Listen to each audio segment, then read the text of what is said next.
Have you ever felt how jealousy can drive someone to commit unimaginable actions? Or have you witnessed the unsettling transformation of a loved one becoming a stranger? Today, we delve into the story of Sarah's family to seek answers to these haunting questions.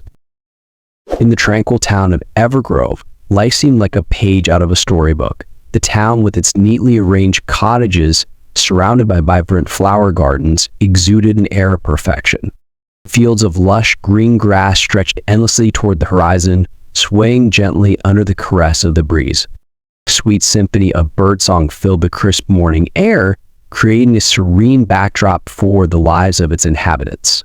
So by late afternoon, the warm orange glow of the setting sun cast a golden hue over the town, painting every roof, every tree, and every narrow path with a soft brilliance that seemed to suspend time.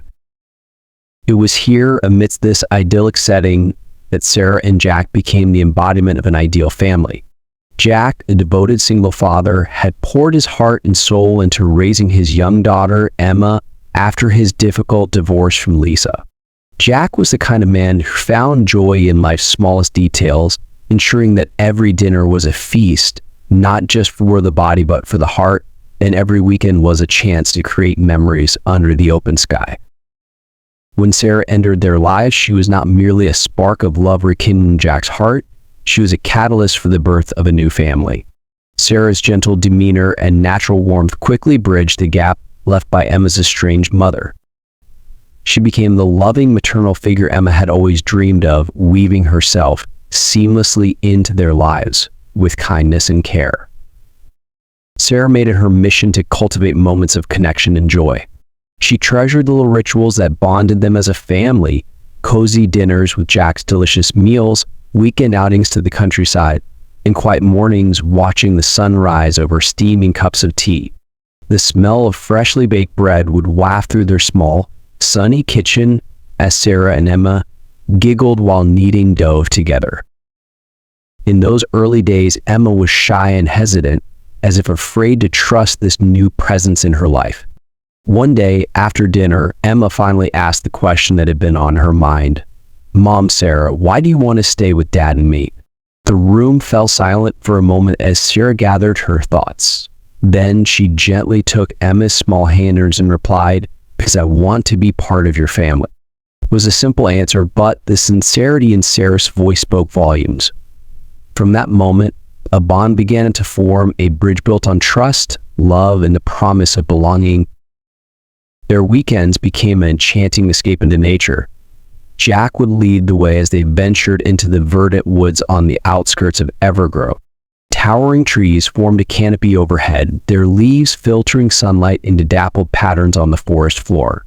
The narrow trail was strewn with wildflowers, their delicate petals adding splashes of color to the earthy tones around them. Emma, laughter ringing like the tinkling of wind chimes, would dart ahead chasing butterflies and picking flowers, while Jack and Sarah walked hand in hand, soaking in the tranquility.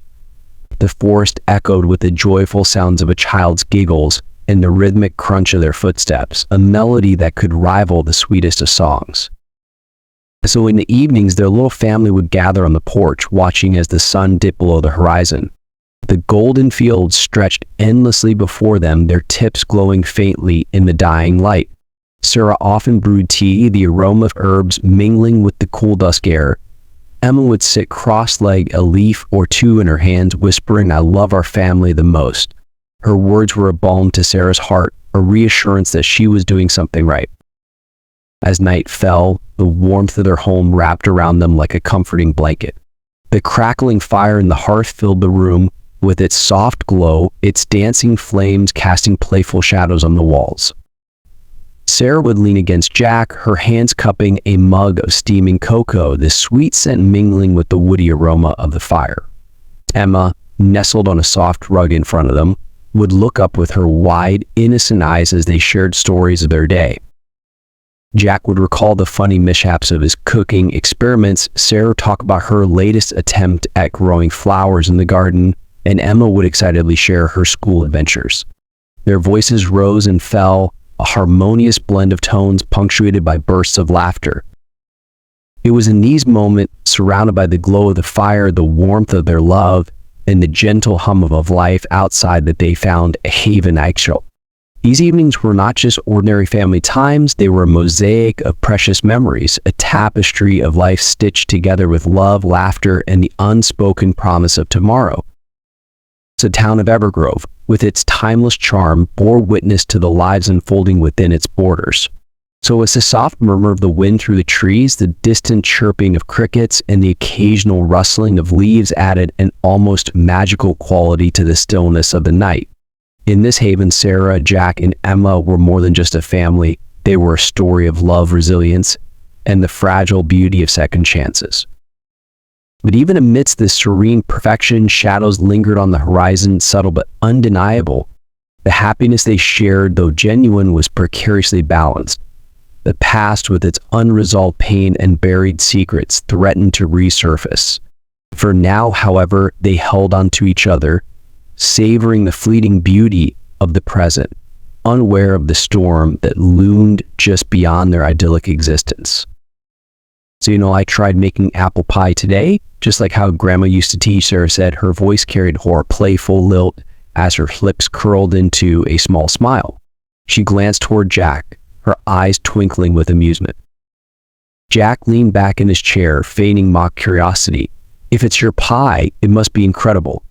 But tell me, did you leave any for me, or did you and Emma finish it all?"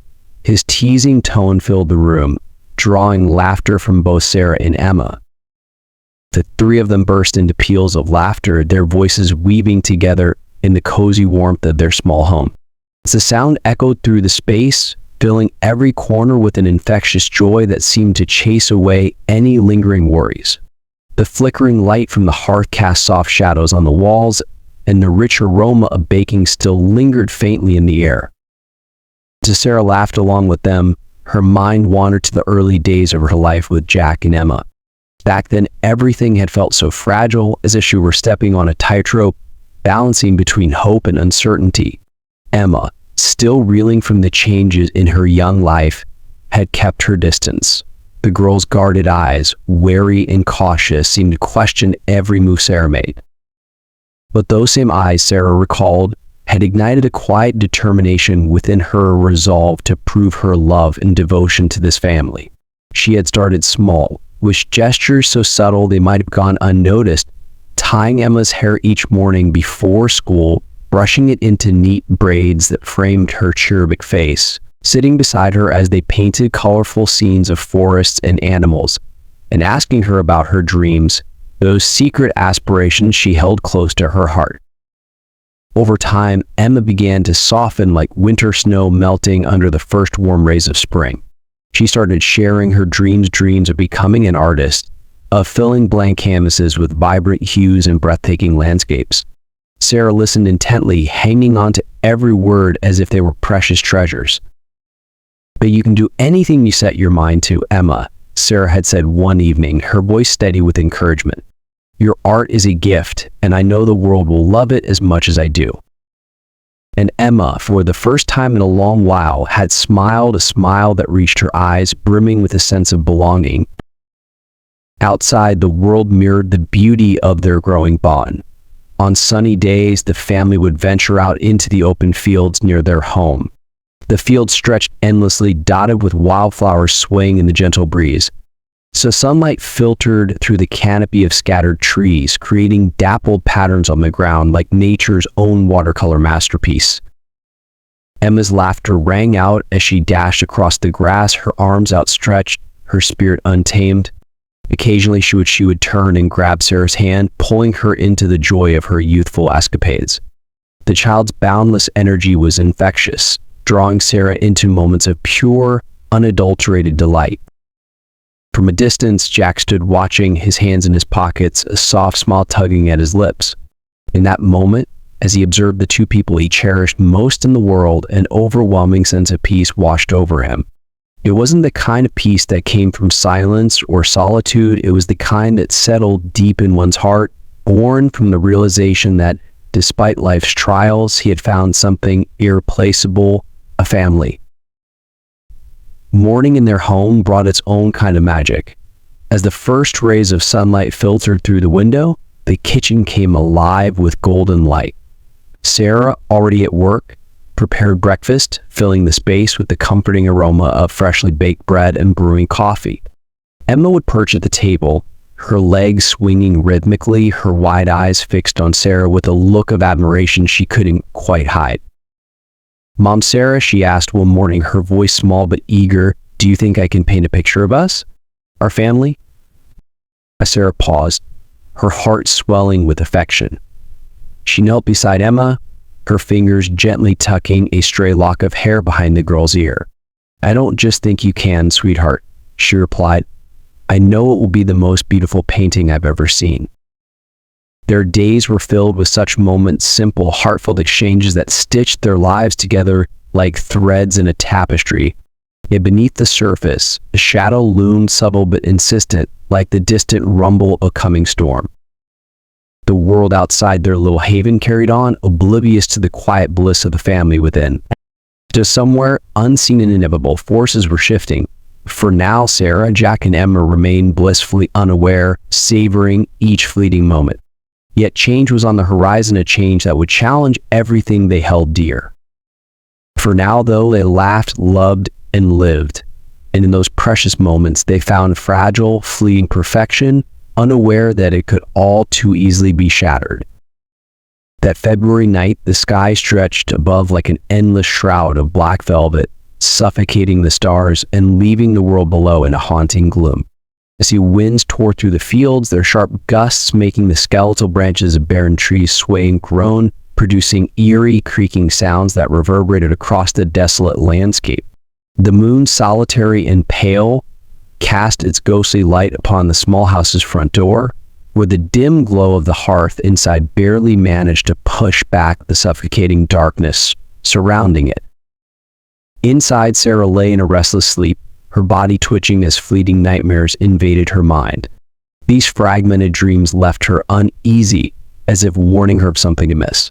A vague, unshakable sense of a foreign presence prickled at the edges of her consciousness, like the sensation of unseen eyes watching from the shadows. Then it came a sound, faint yet distinct, breaking through the stillness. It was a soft, deliberate creak, like footsteps on old wooden planks. Her eyes snapped open, heart pounding as her breath caught in her throat. The atmosphere in the room had changed.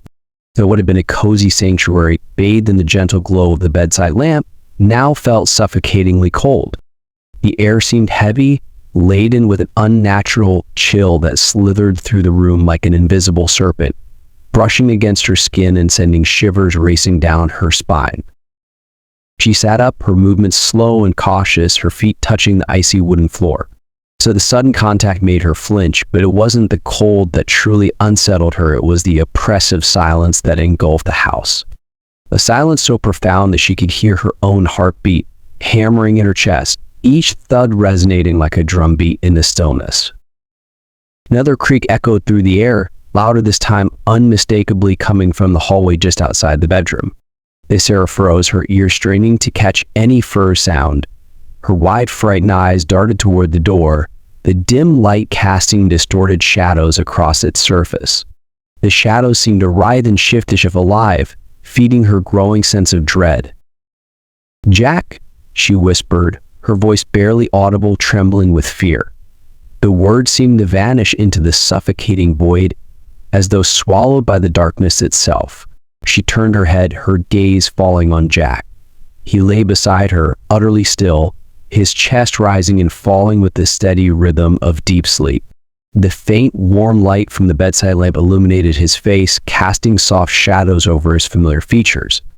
His expression was serene, exuding the kind of peace that Sarah had always loved about him. But tonight, that tranquility only heightened the gnawing unease tightening around her heart. "Jack," she tried again, her voice a fraction louder, tinged with desperation. But he didn't stir, lost in the depths of slumber. Sarah's pulse quickened, her instincts screaming that something was terribly wrong. Silence outside felt alive, charged with a malevolent energy that seemed to press against the walls, seeping through the cracks and saturating the air. She forced herself to stand, her bare feet stepping lightly on the frigid wooden floor as she crept toward the door. Each step was deliberate, every tiny creak of the old planks beneath her magnified in the overwhelming quiet. Her breath came shallow and fast, the sound of it almost deafening in her own ears. She reached out for the doorknob, her hand trembling as it brushed against the cold metal. The chill bit into her skin, but she gritted her teeth and gripped it tightly. The hallway beyond was a tunnel of shadow, faintly illuminated by the weak moonlight filtering through a distant window. The pale glow spilled across the floor, creating ghostly patterns that seemed to writhe and twist like living things. Sarah's heart thudded painfully as she strained her ears, trying to discern any hint of movement. The silence was oppressive, thick and suffocating, broken only by the occasional groan of the wind outside. Then it came again, a soft, deliberate creak, closer this time, as though someone or something was slowly making its way toward her. Sarah's throat tightened, a scream building but refusing to escape. The hairs on the back of her neck stood on end as the sense of being watched intensified, the shadows around her seeming to close in, their edges shifting in the flickering light. She turned her head back toward Jack, the sight of his undisturbed figure her only tenuous anchor to sanity. The warm light illuminated his face, a stark contrast to the encroaching darkness beyond. His peace felt distant, unreachable, as though it belonged to another world, a world untouched by the creeping terror that now enveloped her. "Jack, please," she whispered again, her voice barely audible.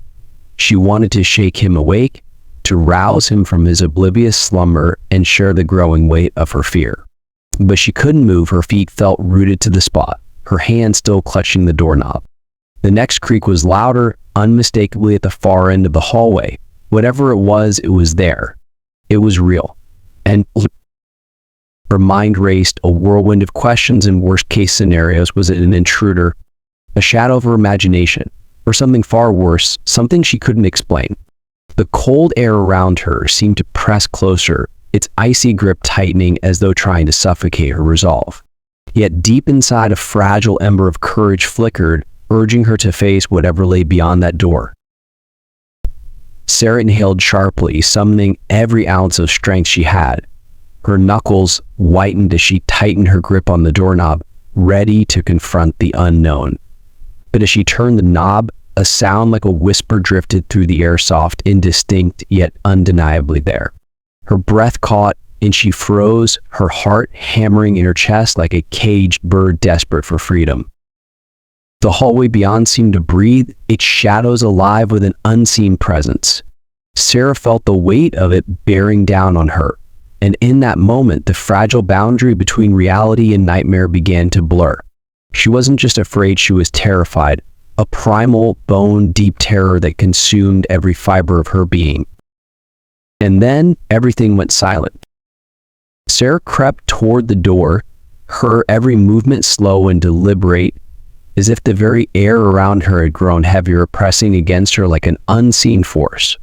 The wooden floorboards beneath her bare feet were icy, their chill biting into her skin as though trying to root in place. So each step seemed to amplify the oppressive stillness of the house, a silence so profound that it felt almost alive. Her breath caught as she reached for the doorknob, her hand trembling. The cold metal felt unnaturally frigid, sending a jolt through her palm as her fingers closed around it. Turning the knob ever so slowly, she willed the hinges not to betray her with even the faintest creak. The door opened with agonizing slowness, revealing a hallway cloaked in darkness. The faint glow of moonlight filtering through the window at the far end painted pale streaks across the wooden floor, each streak distorted and uneven, resembling smudges of blood spread by unseen hands. The faint illumination only served to deepen the shadows, turning the corridor into a sinister void. Sarah's heart thudded violently in her chest as her eyes darted along the length of the hallway, searching for any movement, any sign of what had disturbed the uneasy quiet. So then she saw it, a shadow, fleeting and faint, but unmistakably human in form. It glided across the end of the hall with a strange, unnerving fluidity, as though it were not bound by the laws of the physical world. Her breath hitched, her body stiffening as cold dread coursed through her veins. Her throat felt tight, her voice strangled as she managed to whisper, "Who's there?" The words barely broke the suffocating silence, sounding more like a plea than a demand. The shadow paused for a moment, lingering at the edge of her vision, and then as quickly as it had appeared, it vanished. The emptiness it left behind was palpable, a void that seemed to echo with its absence. Sarah staggered back into the bedroom, her hands gripping the doorframe for support as her mind raced. She felt her pulse pounding in her ears, drowning out the rational thoughts struggling to surface. Slamming the door shut, she turned to Jack, her trembling hands clutching his shoulder as she shook him awake. "Jack," she stammered, her voice a mix of urgency and fear. "I think there's someone in the house." Jack stirred groggily, his brow furrowing as he tried to make sense of her words. Before he could respond, a sudden, resounding crash echoed from downstairs, shattering the fragile stillness. It was a heavy, deliberate noise, like furniture being upended or something massive hitting the floor. The very walls seemed to vibrate with its intensity, sending a fresh wave of panic surging through Sarah. Jack was on his feet in an instant, the drowsiness in his eyes replaced by sharp concern. "Stay here with Emma," he ordered, his voice firm but edged with tension. "I'll check it out." He grabbed a flashlight from the nightstand and headed for the door, but before he could leave, a blood-curdling scream ripped through the air. It came from Emma's room, shrill and piercing, filled with terror so raw that it sent chills racing down Sarah's spine. "Jack," Sarah gasped, bolting past him and toward Emma's room. Her mind was a whirlwind of fear and desperation as she pushed the door open with all her strength. The sight before her made her freeze, her breath catching in her throat. The window was wide open, its curtains flapping wildly in the cold night wind, and the pale light of moon spilled into the room, illuminating Emma's trembling form. The little girl was curled up on her bed, her wide eyes fixed on a shadowy corner of the room. "Mom," Emma's voice was barely a whisper, shaking with fear. "I saw someone standing there." She raised a trembling hand, pointing toward the darkness that seemed to thicken unnaturally in the corner. Sarah followed her gaze, her own fear mounting as she strained to see through the inky blackness. But the corner was empty, utterly devoid of any movement, any sign of life. Jack rushed into the room, scooping Emma into his arms. "It's okay, baby," he murmured, his voice steady despite the tension in his jaw. "You're safe now." He carried her back to their bedroom, Sarah following close behind, her eyes darting nervously at every shadow that flickered in the moonlight. Once inside, Jack locked the door, his movements quick and purposeful. They huddled together on the bed, Sarah holding Emma tightly as the little girl's sobs shook her small frame. "It's okay," Sarah whispered, her voice as soothing as she could manage despite the panic tight in her chest. "We're safe with us," but even as she spoke the words, she felt the lie in them. So the sense of being watched had returned, stronger now, pressing against her like a physical weight. From the hallway came a sound that froze her blood, slow, deliberate footsteps. They echoed softly, each step heavy and measured, growing closer with every passing second. "We need to call the police," Jack said, his voice low but urgent. He fumbled for his phone, his fingers shaking as he tried to dial. But when he glanced at the screen, his face darkened. "No signal," he muttered, his voice barely audible. How is that even possible? The words hung in the air, thick with the weight of their growing helplessness. Outside the locked door, the footsteps stopped. Silence descended once more, but it was the kind of silence that bore down on them like a living thing, stifling and oppressive. Sarah tightened her grip on Emma, her own fear mirrored in the wide, tear-filled eyes of her daughter. The room felt smaller, the walls closing in as the realization set in they were trapped alone in the darkness with whatever had invaded their home. Just then, the sound of knocking broke the suffocating silence. At first, it was gentle, a soft, hesitant tap that froze everyone in place. The second knock came louder, more forceful, reverberating through the still air like a deliberate warning. Sarah instinctively took a step back, pulling Emma closer into her arms. The little girl trembled against her, her tears soaking into Sarah's sleeve. "Don't open the door," Sarah whispered, her voice barely audible and trembling with fear. Her words were both a plea and a command to come as much to herself as to anyone else.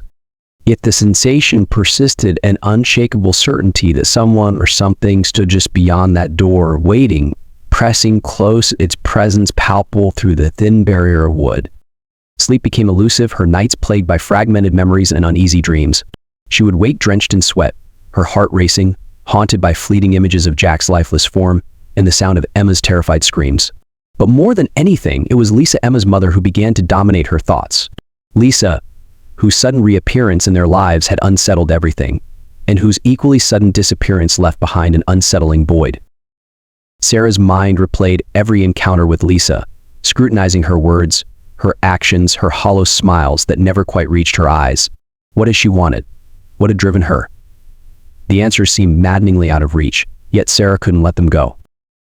One sleepless night, as Sarah wandered aimlessly through the house, her feet carrying her to the attic without conscious thought, she stumbled upon something that made her breath catch in her throat, a dusty, forgotten journal tucked away in a corner beneath an old trunk. The leather cover was cracked and worn, and when she opened it, she immediately recognized the handwriting inside, Lisa's. The pages were filled with words scrawled in uneven, desperate strokes. Bitterness and despair dripped from every line, the sentences spiraling into incoherence as the entries progressed. Lisa had poured her anguish into the pages, her words a raw and unfiltered glimpse into her unraveling mind. As Sarah read, the truth began to emerge, piecing itself together like a grotesque puzzle. Here's the new segment incorporating the eerie and suspenseful tone. Determined to offer Emma a sense of closure, or perhaps seeking some of her own, Sarah decided to bring Emma to visit her biological mother, Lisa, now serving her sentence in a nearby prison. The drive was quiet, the air heavy with unspoken tension. Emma, clutching her favorite stuffed bear, sat silently in the backseat, her wide eyes staring out at the passing landscape. When they arrived, a guard escorted them to the visitation room, a stark, fluorescent-lit space that buzzed faintly with the sound of overhead lights. Sarah's heart pounded as they waited. Minutes ticked by, stretching into an eternity, but Lisa never appeared. A second guard entered, informing Sarah that Lisa had refused to see them. The rejection was a blow, but what unsettled Sarah more was the question left unanswered. Why would Lisa refuse to see her own daughter? Emma tugged on Sarah's hand, pulling her attention back. "Mom, look," she said, her small voice cutting through Sarah's spiraling thoughts. In Emma's other hand was a worn old notebook. "Where did you get that, Emma?" Sarah asked, her tone sharper than she intended. Emma shrugged. "It was under the chair. I thought it might be important." The notebook was tattered, its leather cover cracked and stained. Several pages were stuck together, and the edges were marked with strange, dark spots. Sarah's breath hitched as she recognized them, dried blood. Back home, with trembling hands, Sarah opened the notebook. The first few pages were incoherent, filled with jagged, scribbled lines and erratic sketches of faces that seemed to stare back at her with empty, soulless eyes. Some words stood out in the chaotic mess: pain, betrayal, shadows, revenge. The writing grew more unsettling with every page, shifting from nonsensical ramblings to deeply troubling reflections. "They don't understand what they took from me. How can anyone be happy when I'm drowning in this abyss? The darkness whispers to me. It tells me what to do." As Sarah flipped further, she found fragmented entries written in a shaky hand. Some sentences were crossed out so violently that the paper was torn. One passage made her freeze. "I saw her again in the shadow. She tells me I'm not alone. She says the pain can be shared. She promises I'll feel whole if I do what she asks." The notebook also contained strange symbols scrawled haphazardly, alongside rough sketches of the house they had once shared.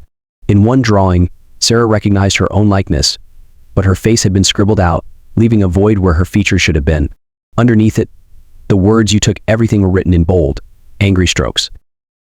As Sarah tried to make sense of the chilling notebook, Emma sat beside her, her small fingers tracing the dark smudges on the pages.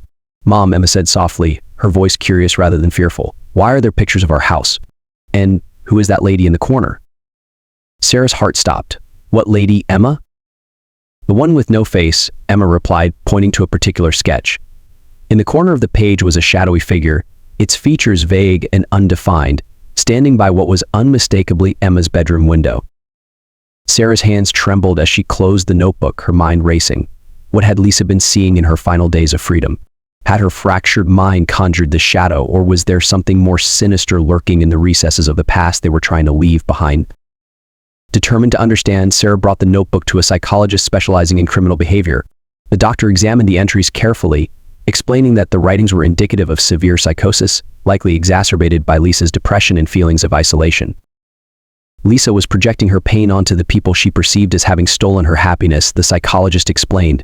The shadow she wrote about may represent her own darkness, her subconscious telling her to act on her emotions. But the psychologist hesitated, flipping back to the drawings. This fixation on your home, and especially Emma, is deeply troubling. It's almost as if she believed she was reclaiming something by involving you. Sarah left the office with more questions than answers, the weight of the notebook pressing heavily in her bag. As she drove home, Emma spoke up from the back seat, her voice calm but firm. The shadow isn't gone, Mom. It's still watching.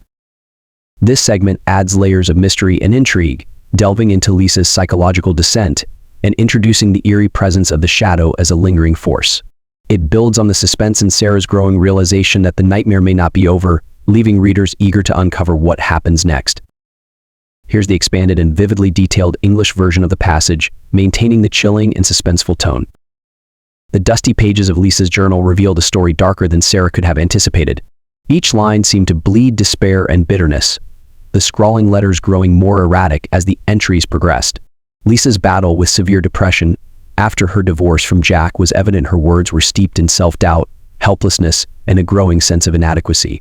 What began as lamentations about her lost family soon transformed into a festering hatred, not only for her own perceived failures, but for the happiness that Jack and Sarah had built without her. One entry stood out, its ink pressed so hard into the page that the impression seemed to gouge the paper. How can they have the happiness that was stolen from me? If I can't have it, no one can. Further into the journal, Sarah found chilling references to a final act of redemption, which seemed to suggest an irreversible decision. The words carried a foreboding weight, and Sarah's hands trembled as she turned the pages. She realized that Lisa's hatred had become a storm, consuming her thoughts and driving her to the brink of madness. Before Sarah could act, Emma, only 6 years old, came to her with wide, tear-filled eyes. The little girl's voice shook as she recounted what she had seen that fateful night. "I saw a shadow, Mommy," Emma whispered, clutching a stuffed bear tightly to her chest. It was in the corner of the room, just standing there, watching it. It moved so fast, like it didn't walk, it floated. Sarah's heart sank at the vivid detail in Emma's account. She knew children's imaginations could be vivid, but Emma's description held a clarity that sent chills down her spine. The shadow wasn't just a figment of the little girl's imagination, it was real, and it had been there. Determined to uncover the truth, Sarah took the journal and drove to Lisa's apartment on the outskirts of town. So the building was as unwelcoming as the story that had led her there. Its crumbling facade seemed to sag under the weight of its secrets. The air was thick with dampness, and the dim hallway lights flickered weakly as Sarah approached Lisa's door. When Lisa answered, her eyes were cold, but Sarah could see the turmoil simmering beneath her blank expression. "Why?" Sarah's voice trembled as she held up the journal, her hand shaking. Lisa's facade cracked. Her shoulders slumped and tears streamed down her face as she broke into a sob. "I didn't mean for it to happen," Lisa stammered. I just wanted them to understand. I wanted them to feel the pain I've been carrying." She admitted to sneaking into the house that night. At first, her intention wasn't to harm anyone, only to confront Jack and Sarah, to plead for the family she had lost. But the sight of their warmth, their happiness, had ignited a fury she couldn't control. "When I brought the knife for protection," Lisa said, her voice cracking, "but when I saw them saw you, I couldn't think. The anger, it was too much. It wasn't supposed to end like this." As the police began their investigation, more details about Lisa's past came to light. Witnesses testified to the changes they had seen in her over the years, the withdrawal, the obsessive fixation on Jack's new life. A former friend recounted an unsettling conversation in which Lisa had hinted at feeling like she had nothing left to lose. She wasn't the same person anymore, the friend said. She was consumed by something dark, something that wasn't Lisa. In the days leading up to Lisa's trial, Sarah received a letter. The envelope was plain, but the handwriting inside was unmistakable Lisa's. "Sarah, you think this is over, but it isn't. You don't understand what you've taken from me. My pain will outlive this trial, the sentence. You'll never be rid of me. Watch yourself." The letter sent a shiver through Sarah's spine. She showed it to the authorities, who added it to the growing case against Lisa. But its impact lingered, a constant shadow over Sarah's already fragile sense of safety. Her courtroom was a battleground, every detail of that fateful night dissected and laid bare. Lisa's defense painted a picture of a broken woman, driven to madness by her circumstances. The prosecution, however, argued that Lisa's actions were premeditated, pointing to her journal as evidence of intent. Emma's testimony was the most heart-wrenching moment of the trial. The little girl's voice wavered as she described the shadow and the fear that had gripped her that night. Her words brought tears to the eyes of everyone present, a poignant reminder of the innocence lost in the wake of Lisa's actions. Lisa sat motionless throughout the proceedings, her face a mask of resignation. When the verdict was read guilty of second-degree murder, she showed no reaction. With Lisa's sentence, life slowly returned to a fragile normalcy for Sarah and Emma. But the house still felt heavy, as though the shadows of that night lingered in its corners. Sarah knew they would carry the scars of this experience forever, but she also understood the importance of moving forward. One day, Emma asked, "Is the shadow gone now, Mommy?" Sarah knelt down and hugged her daughter tightly. "Yes, sweetheart, the shadow is gone. It can't hurt us anymore." Even as she said the words, Sarah couldn't shake the feeling that some remnant of Lisa's darkness still lingered. The past might have been confronted, but its echoes would remain, a haunting reminder of the fragile line between love, loss, and obsession. This expanded version vividly explores the atmosphere, the psychological depths of the characters, and the process of uncovering the truth, creating a gripping narrative that keeps the reader hooked. The courtroom was packed, the air thick with tension and morbid curiosity. Spectators whispered in hushed tones, their words barely audible, but carrying the weight of disbelief and dread. Sterile, fluorescent-lit room seemed too small to contain the raw emotions swirling within it: grief, anger, fear, and the faintest sliver of hope that justice might finally be served. Sarah sat in the front row, her hands clasped tightly in her lap, her knuckles white from the force of her grip. Beside her, Emma sat quietly, her small frame dwarfed by the wooden bench. She held her stuffed bear close, her wide eyes scanning the room with a mix of innocence and fear. Despite her youth, Emma had witnessed far more than any child should, and it showed in the way she clung to Sarah's arm, seeking comfort. Lisa was brought into the courtroom, her appearance almost unrecognizable. The once proud woman now looked gaunt and pale, her eyes hollow and vacant. She sat at the defendant's table, her hands trembling slightly as she clasped them together. Her gaze remained fixed on the table before her, avoiding the stares of those around her. The trial began with the prosecutor laying out the grim details of that fateful night.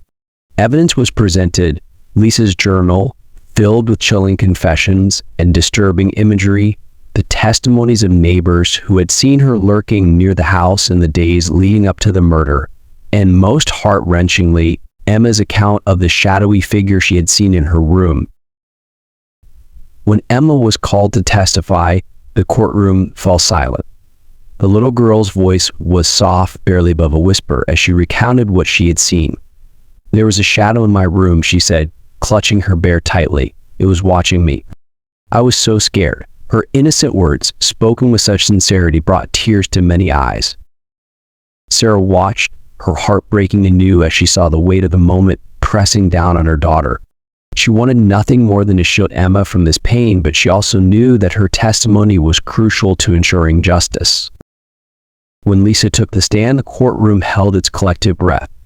Her voice was uneven, wavering between sorrow and anger as she recounted her descent into despair. "You didn't plan to hurt anyone," she said, her eyes glistening with tears. "I just wanted them to understand my pain. What I wanted them to see how much I had lost." Her confession was raw and haunting. She spoke of sleepless nights spent consumed by envy, of feeling invisible and irrelevant as Jack and Sarah built a life without her. The anger grew and grew, Lisa admitted. "I couldn't stop it. I brought the knife to protect myself, but when I saw their happiness, it was like I wasn't in control anymore." Her words sent shockwaves through the courtroom. Spectators gasped, some covering their mouths in disbelief. Sarah felt a cold, hollow ache settle in her chest. She had expected Lisa's confession to bring closure, but instead, it left her feeling empty, as if some vital part of her had been stripped away.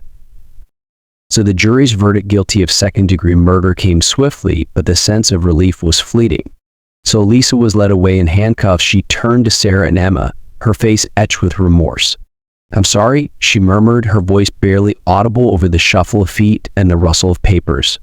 Sarah said nothing, her emotions too raw, her mind too exhausted to process what she had just witnessed.